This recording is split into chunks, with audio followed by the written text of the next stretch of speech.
Comment allez-vous? Huh? Anybody get that one? I'm working on my French.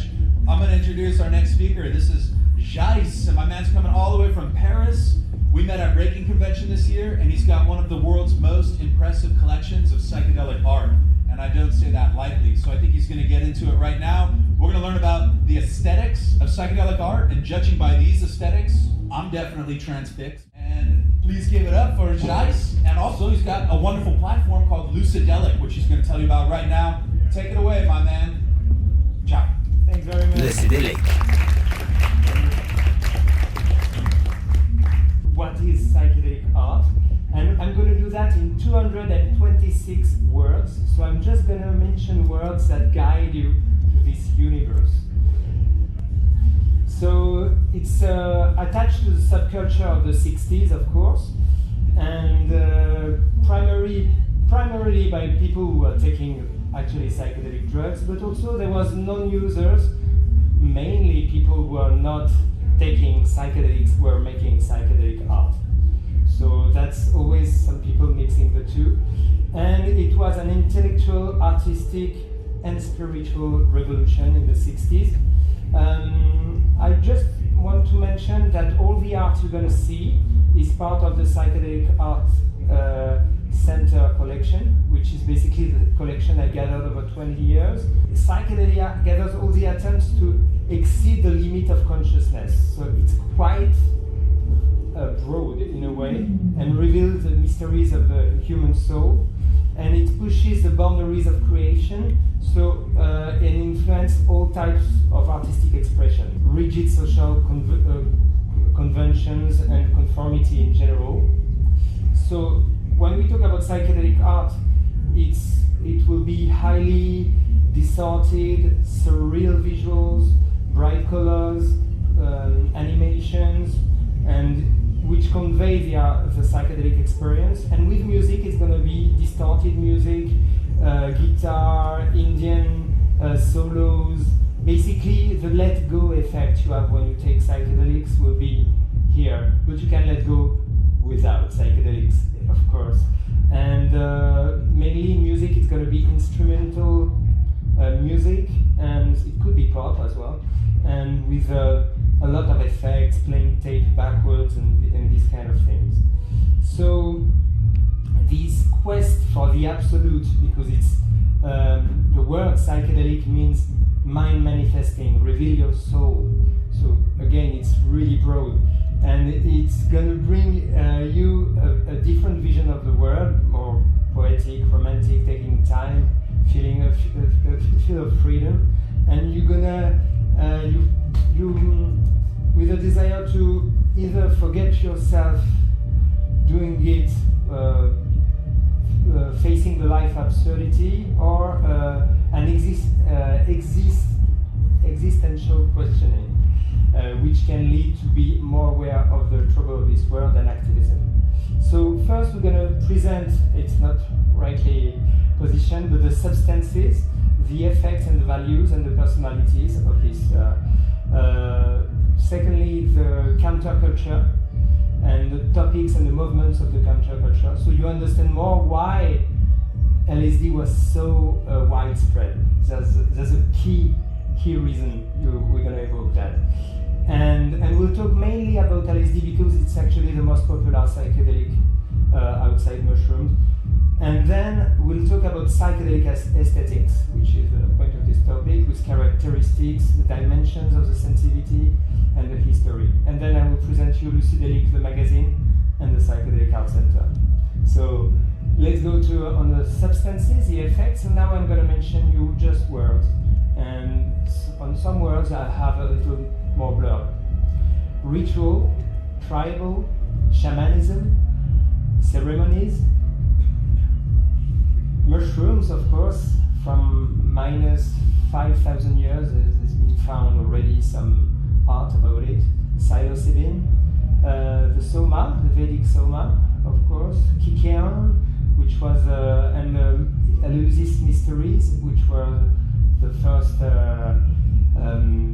psychedelic takings in the Greek ayahuasca, we cannot know from how remote is ayahuasca, and peyote and San Pedro, which are other mescaline cactus. Marijuana, of course, can be a little psychedelic. Meditation, you don't have to take anything for that, and can bring you there. So we are going chronologically from the beginning of humankind to now we are in the Middle Ages with Jérôme Bosch. For some reason you don't have the top of the image, I'm sorry, so I will insist.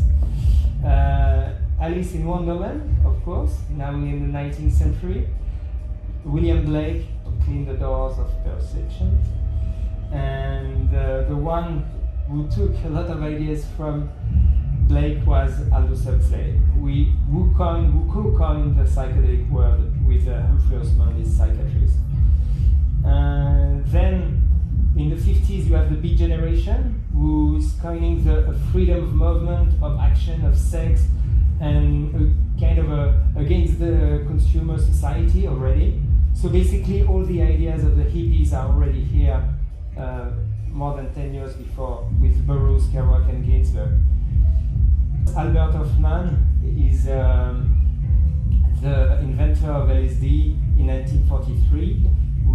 He found it by chance, and I think he was looking for a contraceptive. And when he took it, because he took it the second time voluntarily, like 3 days after, it was a proper chemist who's testing the product on himself, and he said, this is an answer to the spiritual crisis of the Western world. And he took a very little dose, which was 250 micrograms, thinking it's nothing, and it's already the dose of 2 current acid. So he had quite a trip. So on the LSD, as it's going to be one of our main topics here, we're going to see a bit the effects.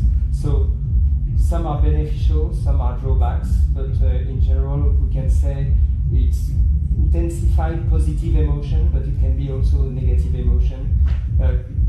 Conflict-free, you become the words thinking the individual, so it's another way of thinking the world.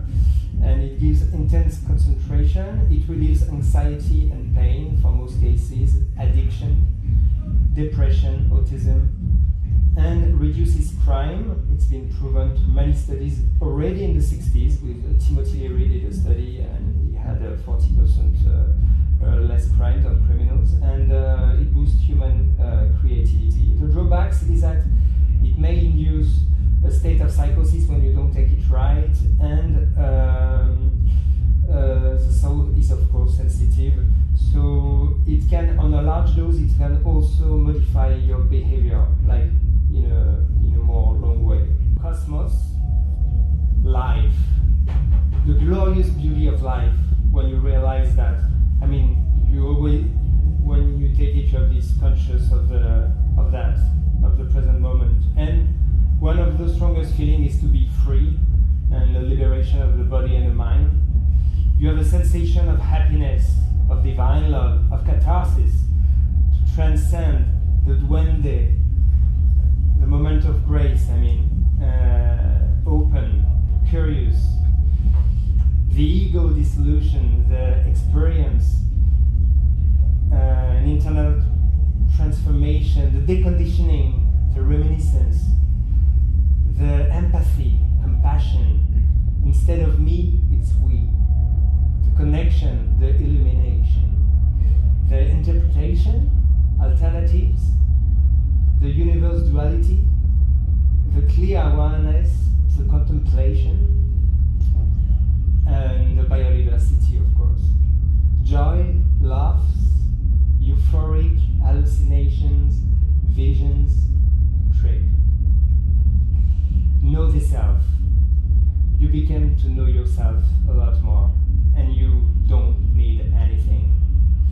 It's an experience of the 6 senses. No limits, it's not rational.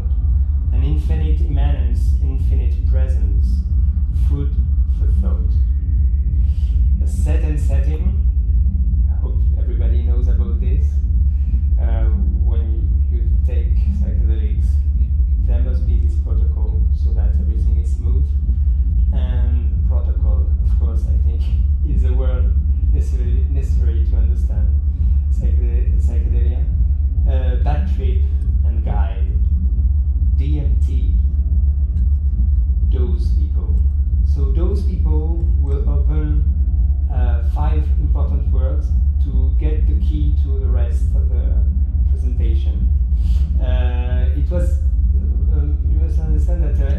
secret agent tool in the 60s to discredit personalities in public. So one of the words that should be linked to LSD is CIA. Because from the books I read, they kind of orchestrated the hippie LSD culture with the project MK-Ultra. So MK-Ultra for Mind Control Program, where there's 149 domains of working. It was an illegal secret project to make LSD popular, basically, to manipulate people and poisoning them voluntarily or unwillingly. Another big word to remember is the RAND Corporation, which is a think tank working with the CIA. And the RAND Corporation is still on. They were advising a lot on the COVID crisis. And they are really mean, actually.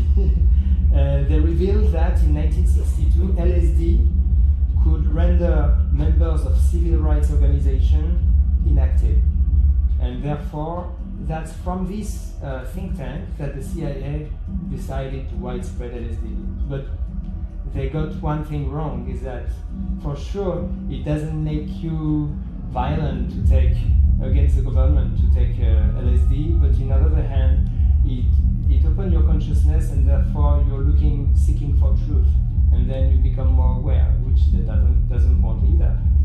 So to widespread LSD, there was the psychedelic rangers that were like a kind of crew, a team of people from the CIA who were basically helping organizations that were already existing and financing and giving money from here to there to widespread this culture, basically.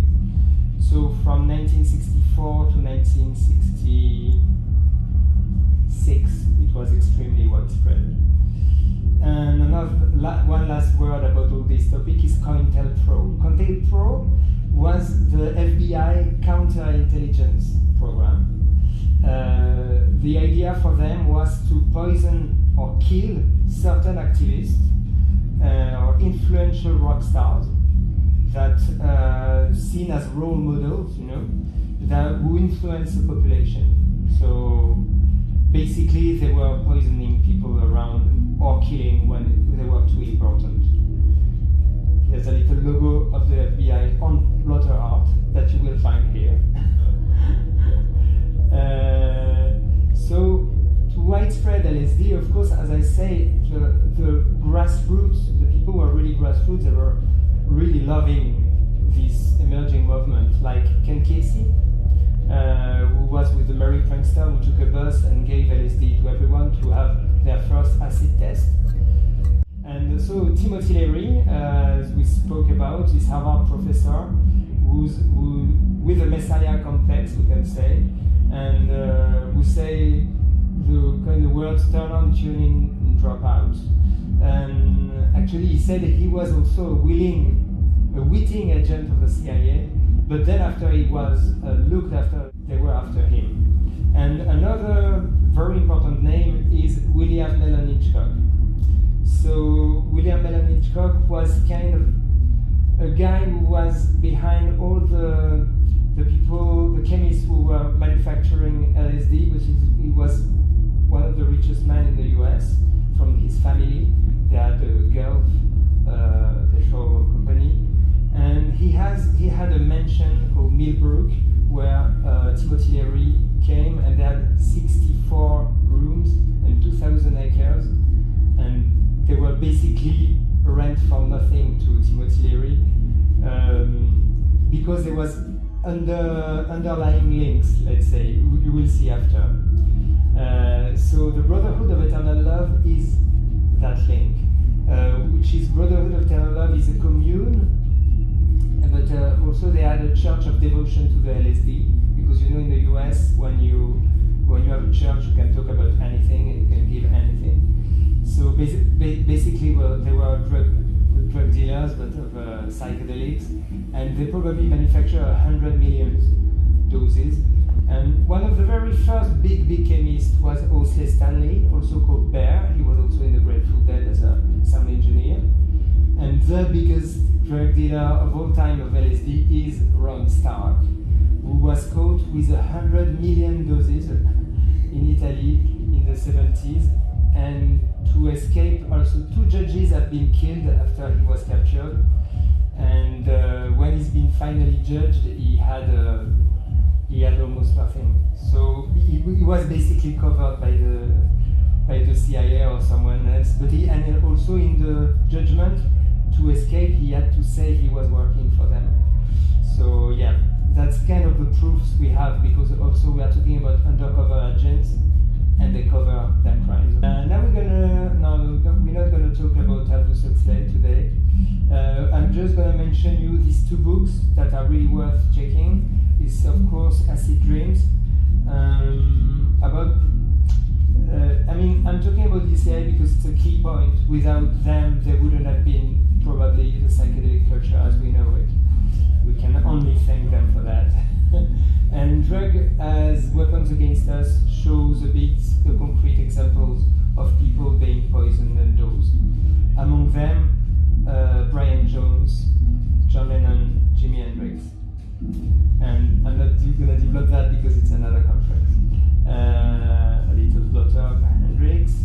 The counterculture, topics and movements. So you understand now better, now you have the global picture. We're going to see the Beatles before and after, 1964, 1966. So tell me what happened in 2 years. So the underground, it's a very important key point of the presentation. The people were realizing there was something wrong in the society, so they wanted to explode the norm, explore other things, rejecting the limits of experimentation and creativity, and a new attitude between people that were more convivial, and also towards sexuality and the body, and also a desire to expand consciousness. Of course, we talk with different drugs, recreational drugs as well, but also for the inside, and reverse the conscious to reverse the manipulated consciousness by advertising, of course, already in the 50s, 60s, it was very strong, and the indoctrination at schools and also the media. So basically, what we are talking here is exactly what is happening now. So yeah, and the rejection of available comforts and work that the society gives us to have us as slaves. You know? So it was really being extremely conscious of the situation. So that's generalities of the underground, that someone would pick up one thing or one other.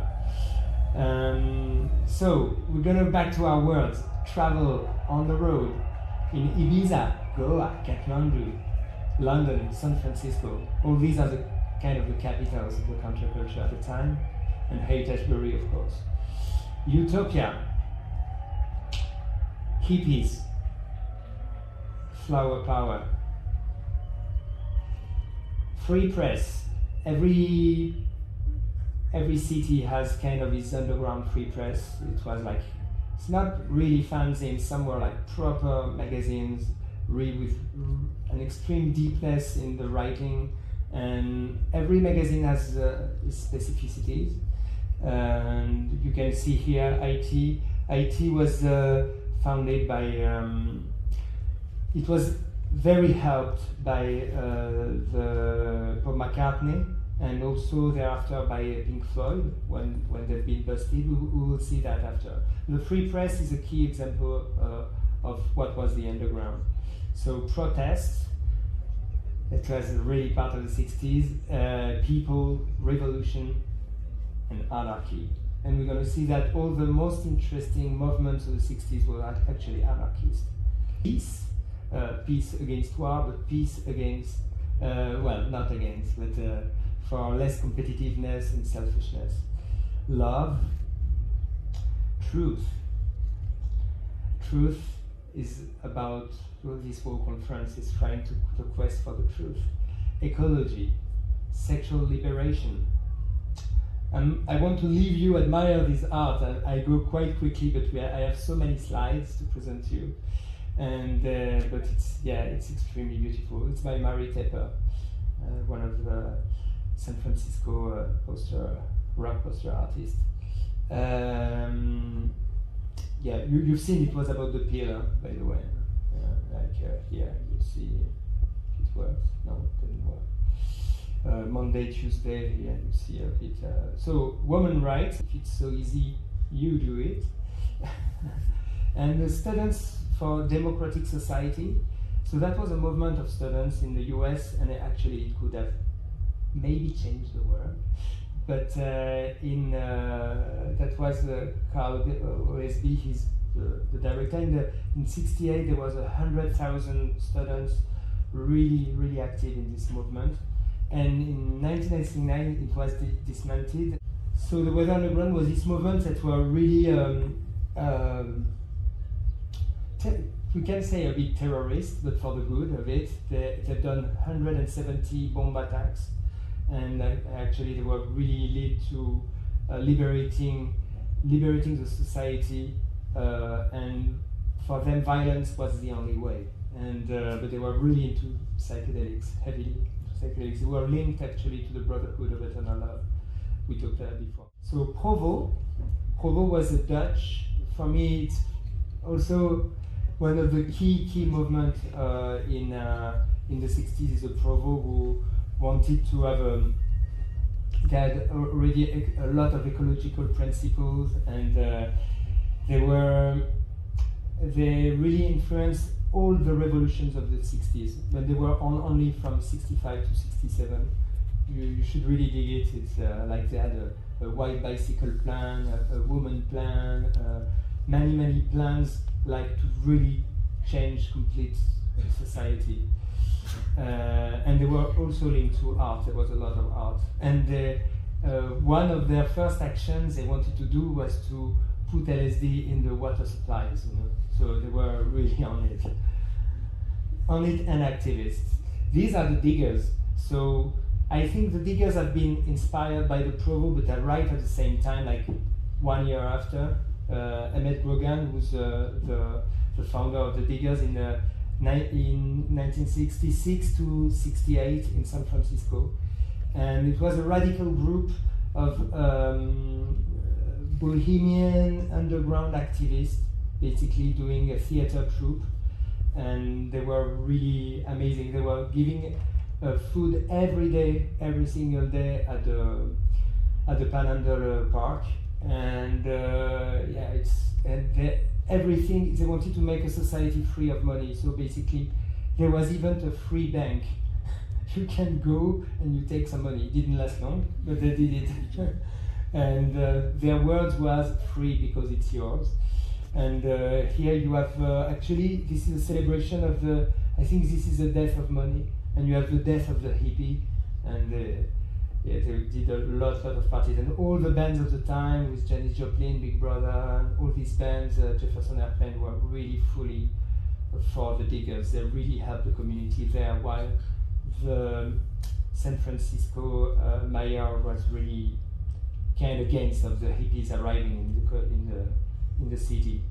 So you are here at the Diggers again, wanted to create this society free of capitalism.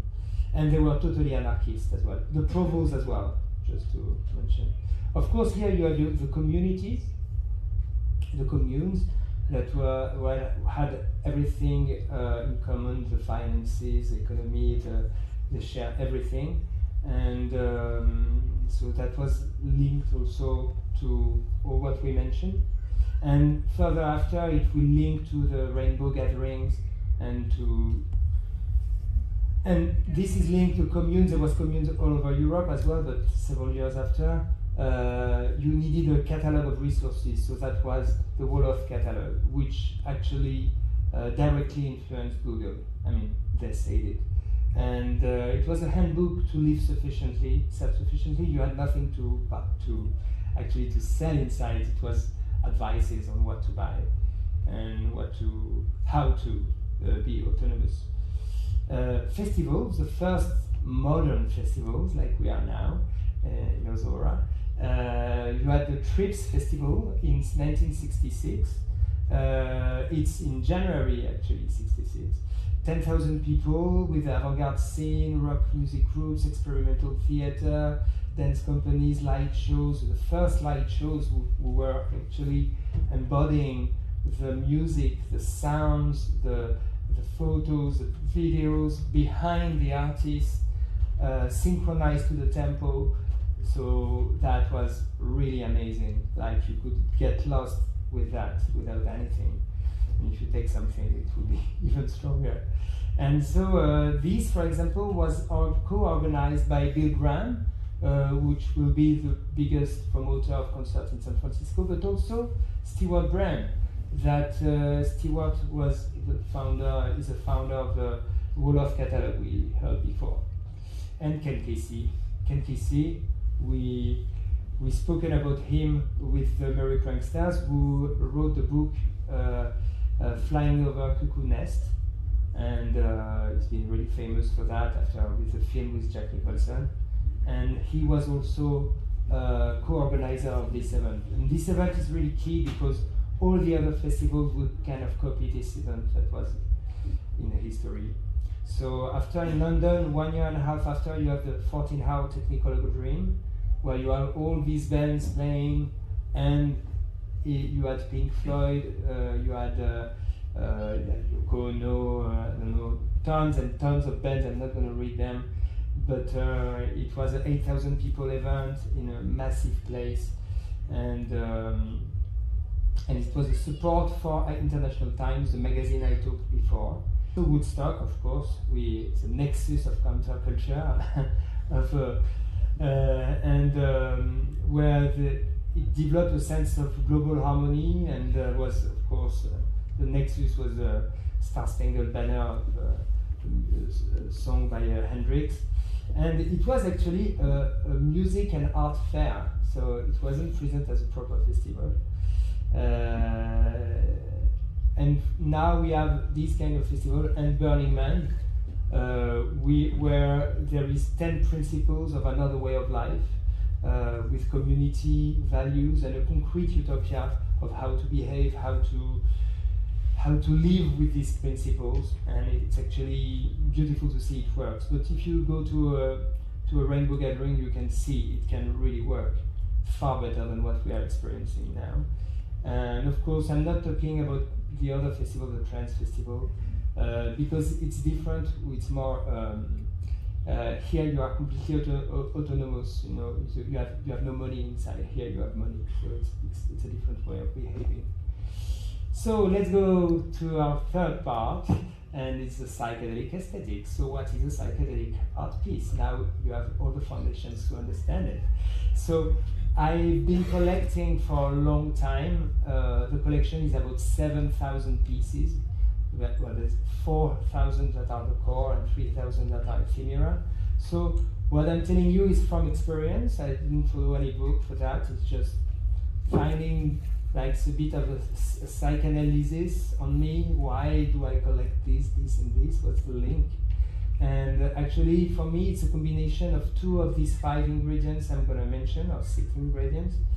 It needs to have at least 2 of these ingredients. So one is spirituality, or universal harmony, surrealism, obsession for details, vivid colors, and various levels of understanding.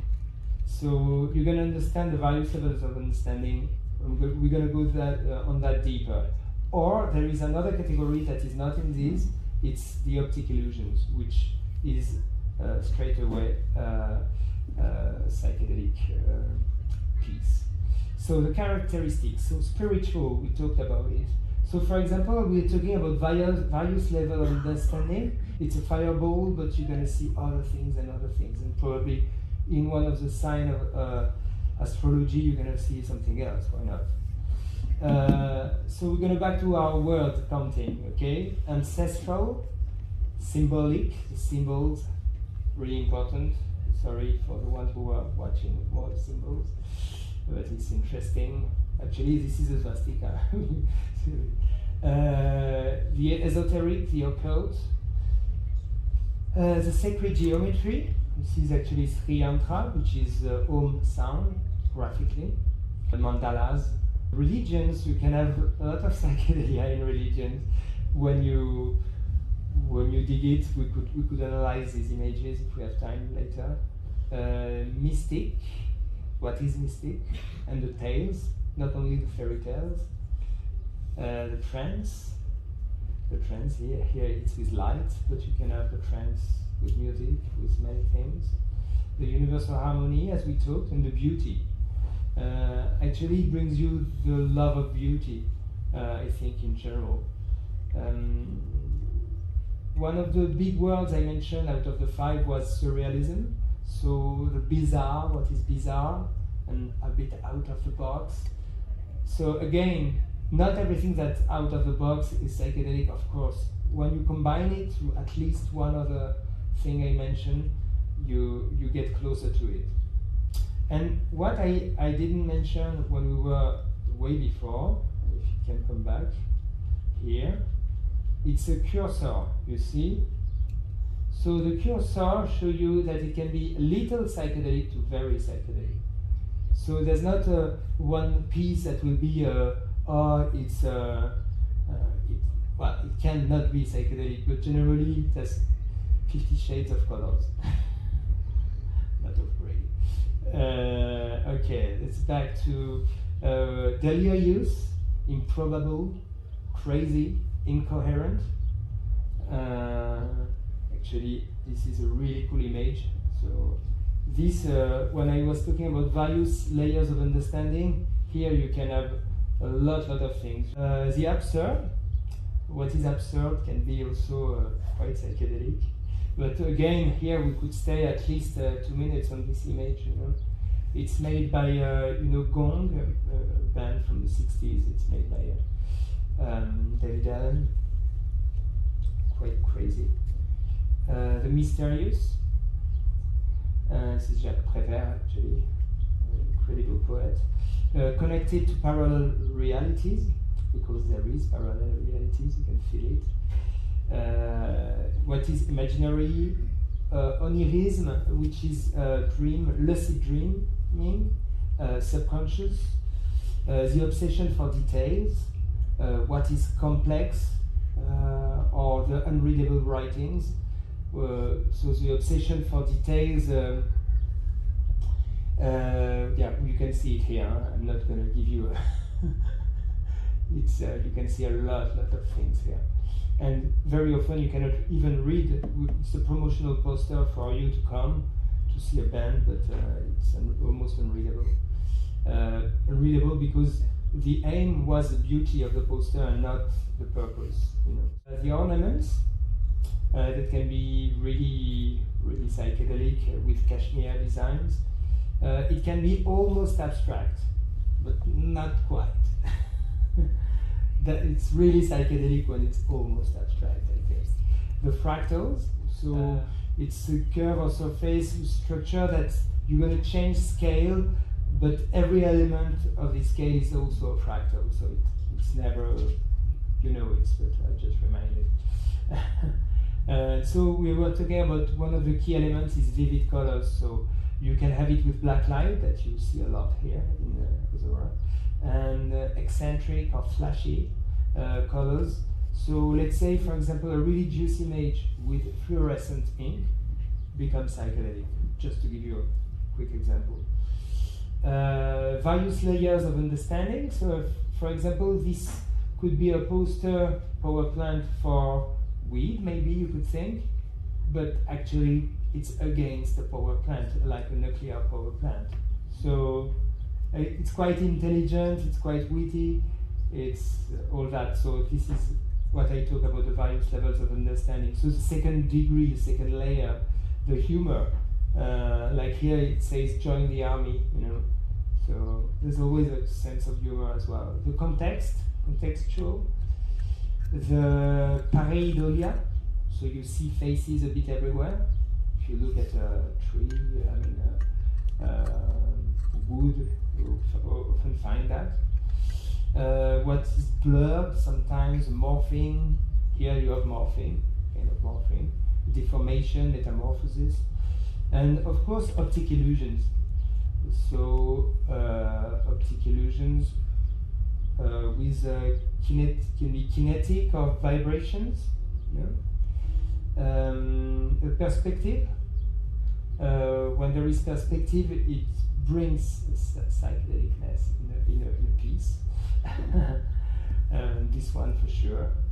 In the scientific way, well, we can find the micro and the macro, the universe. What is random, you know, like the smoke or these liquids. Also the Sylph is the air spirit in the clouds. The Aurora Borealis, the what is organic, mineral, microscopic, as you see. Can be some fractals almost. All the forms of nature can be really mandala. From this is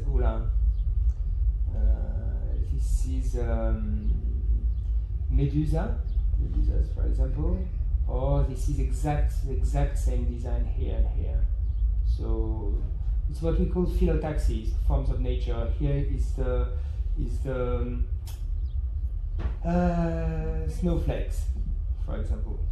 So again, mandalas of mandalas of mandalas.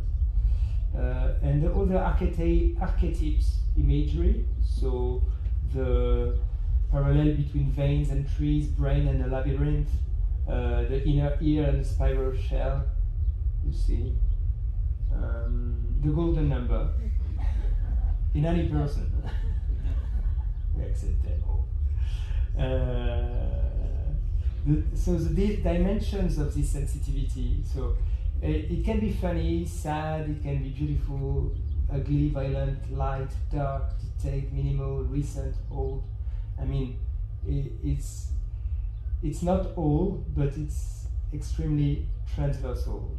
So it goes back to creativity, experimentation, the let go effect, repetition, the mirror effect as well. The repetition also not only in art but in music as well. It brings you in trance, a bit like in krautrock.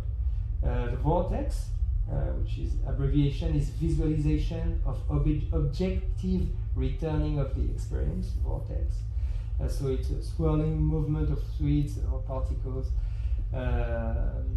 or by extension, the situation that repeat over and over in a vortex. The waves of the volutes, we say in French, like the smoky things. The craftsmanship, very often, can be psychedelic, but the opposite is the digital, the AA art, the interactive, immersive, numeric art, you know, that can be. So it goes back from very far to the diffractions, to the glitch, which is an electronic fluctuation, you know, like a electric defect, basically, of the fluctuation. The video larsen, when there is video, it can be extremely psychedelic, as you see. The kaleidoscope, discovered in 1799, so a long time ago. And now we're gonna see another part B, which is history of the transversal qualities. So we're gonna go back to the Doom poets, to Art Nouveau Romanticism, and go back to now.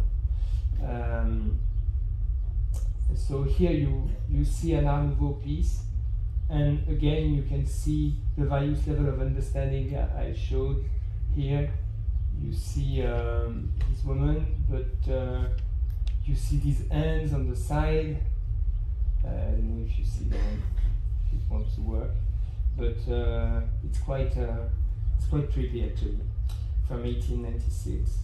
Then there is all the movements of art, like Futurism, which is a really, really psychedelic movement, for at least a quarter of it. Bauhaus, more for the values. The Art Deco, Art Brut. Yeah, well, this is more Art Deco, it's Franz Mazerel, amazing Belgian, good artist. Salvador Dali, which is can't escape him in psychedelia, and it's going to be in all art forms. So we are talking about an art that is extremely transversal. It's in everything. So this is a French movie, which is amazing, L'Homme Orchestre. So in comics, animation, childhood, literature, really crazy comics like I don't see much these days that crazy, but you can see here it's Dumbo or Philip K. Dick. Films, photos. Photos can be really transformed as you see. It can be this is Ira Cohen, and that's the Holy Mountain original poster. Design, architecture, furniture, fashion, all that you can find like this amazing architecture of Pierre Cardin house in the south of France, or Werner Panton, extremely psychedelic. The happenings in the 60s, how to define happenings.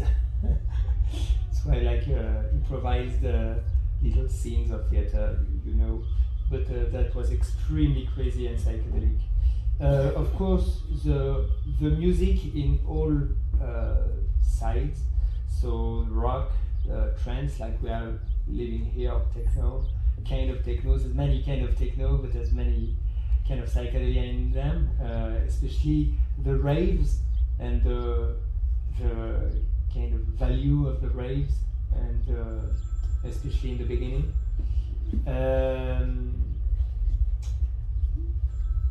So no, we're not going to read that. In music, it will be the effects, as we've seen, the fuzz, the reverb, the echoes, the mantras, like the words that are repeated on and on and on, and that gets you losing your head.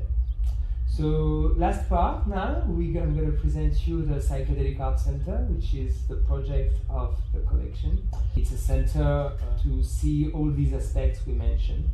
I'm not going to review them again, but through many ways, installations, nature, culture, science, society, through a theater, workshop, concert hall, screenings, conference, a bar, a gallery, a shop, a library of counterculture, and an artist residency.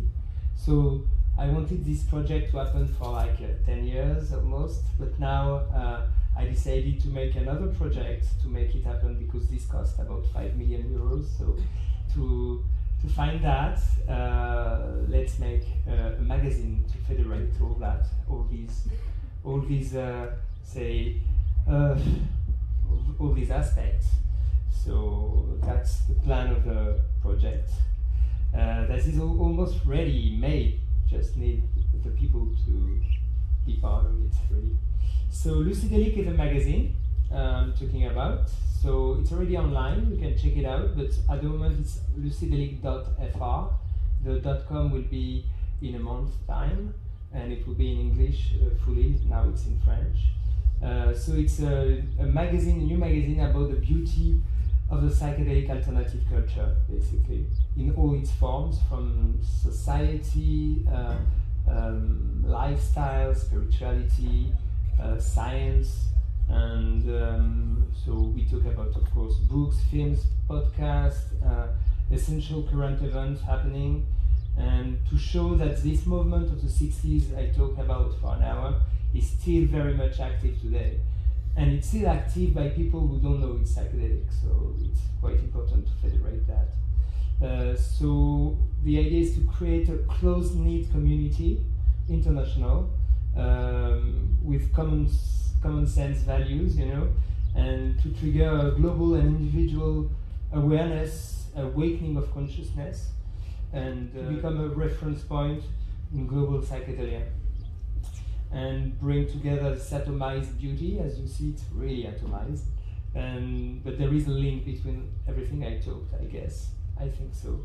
And I did it through 80 exhibitions. I either landed art or produce, and my artistic path on it is to capture the spirit of the time, either from past time or now time, the zeitgeist of the time, either from the past or the present, and to put it into perspective with current topics.